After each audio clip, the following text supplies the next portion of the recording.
Okay, welcome back. We are starting chapters 21. What if I could get there somehow? If I showed up at the sanctuary when it was time for the expedition, they'd see I was serious, that I wasn't just some kid doing a project. Even if I couldn't get on the boat, I'd be at the sanctuary when they tagged Blue 55. I'd see him swimming in the bay while the song played. A 12-year-old could fly alone. If I left in the morning on a school day, my family wouldn't notice I was missing until after I'd landed. But the closest airport was almost a 3-hour drive from the sanctuary. I'd studied the map on the computer screen. An airline ticket would let me cover almost all the distance between 55 and me. The hard part was the last 150 miles. If only I could grab onto 55's song and let it carry me to him. I was afraid one day I soon wouldn't feel his music anymore. I didn't know how it would all work out yet, but I had to try to get to him. I'd go as far as I could and then take a shuttle or a bus to get close to the sanctuary as possible. Maybe I'd get caught by then. It wouldn't be hard for my parents to figure out where I was headed. But I couldn't give up on Blue 55. Buying a plane ticket was a whole different issue. My radio repair money wouldn't take me very far, even if I had enough. I'd have to buy the ticket with a credit card. I leaned back in my chair and glanced up at my shelves of radios, then sat on the floor next to my bed. An idea was creeping into my head that I didn't like but couldn't push away. I brought up 55's song on my phone, feeling the vibrations on my hand as it played. Hadn't I made him a promise? With the edge of my shirt, I polished my fingerprints off the side of the Philco. My email to Mr. Gunner was short, but it felt like it took me an hour to press send. I always said I'd never sell my radios except for in case of an emergency. I posted a few of the radios on eBay as a 2-day auction so the money would get into my account faster. The next day after school, I hurried home to pick up the Philco. I wrapped it in an old bed sheet so it wouldn't get scratched, and maybe so I wouldn't have to look at it. Tristan said he'd take me to an antique shop. When he saw me in my room the next day with the sheet-wrapped radio, he asked, "Isn't that—" "Yeah," I signed before he could finish. "Mr. Gunner really wants to buy it, and I don't mind letting it go." I looked away so he wouldn't see how much the lie hurt. But at the same time, it was true. Letting go of the radios would let me reach for something I loved even more. "Can you carry it for me? I'll wait in the truck." I slipped past him and ran downstairs. Mr. Gunner looked so happy when he walked through the door. He must have been worried I wouldn't show up. I couldn't really believe it myself. When I was older, I'd look for a Philco to buy again, maybe from a kid like me who had a really good reason to sell it, an emergency.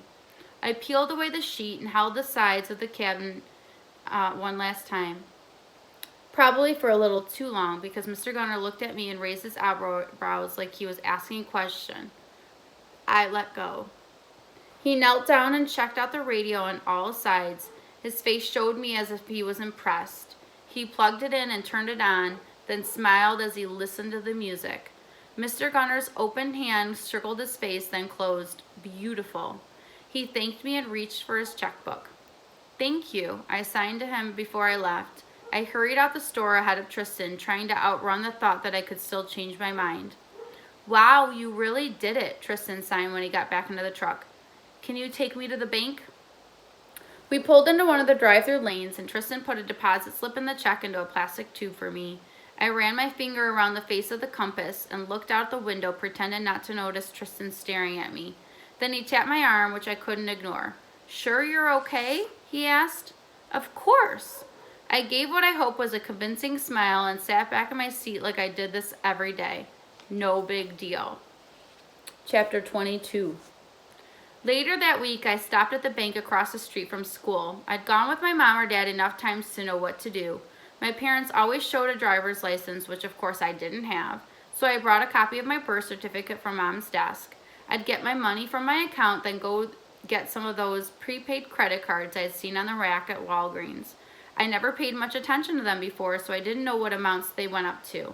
I'd buy however many I needed until they added up enough money for a plane ticket. Instead of my usual outfit of jeans and whatever clean t-shirt I grabbed, I wore my black pants and a white shirt with buttons.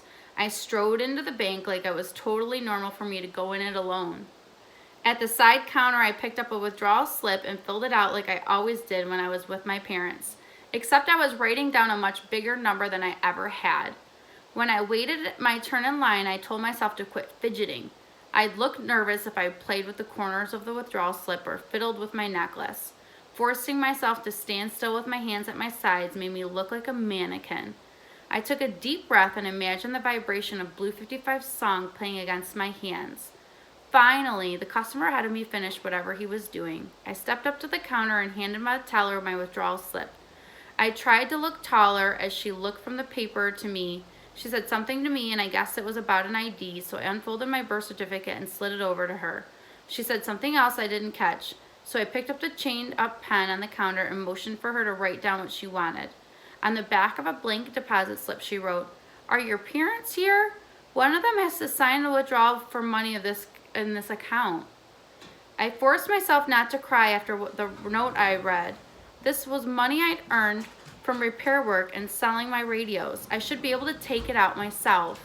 I smiled like this wasn't a problem and all wrote, really busy with work and couldn't come. I'll have them sign it and come back later." After reading that, the teller shook her head and added, "No, I mean they have to be here to show an ID and sign their name." I shoved the withdrawal slip and birth certificate into my backpack, then wrote on the note, "Oh, right, I forgot. We'll come back later, thanks." On my way out, I smiled and waved at her, then signed something that would get me into serious trouble if anybody nearby knew sign language. Now what? The whole point of parting with my radios was to have the money to find Blue 55, and I couldn't touch it. Even if I asked my parents to withdraw some money for the radio or some parts, they would never believe I needed that much. When they noticed my missing radios, I told them I wanted to save up to buy more that needed fixing since I liked repairing them. It was a little true, since I did plan to buy more radios when I had enough money, but right then the whale was more important. I got on my bike outside the bank but didn't turn toward home. I needed to talk to someone who understood me. Grandma took her time answering the door, then gave me a hug and sat in a rocking chair by the window. For a while I sat there looking out the window with her, staring at whatever she was always staring at. Nothing but trees and a parking lot as far as I could tell. Even though Grandma wasn't looking at me, I picked up my hands and poured out everything I've been holding on to. All that I had tried to do and failed at.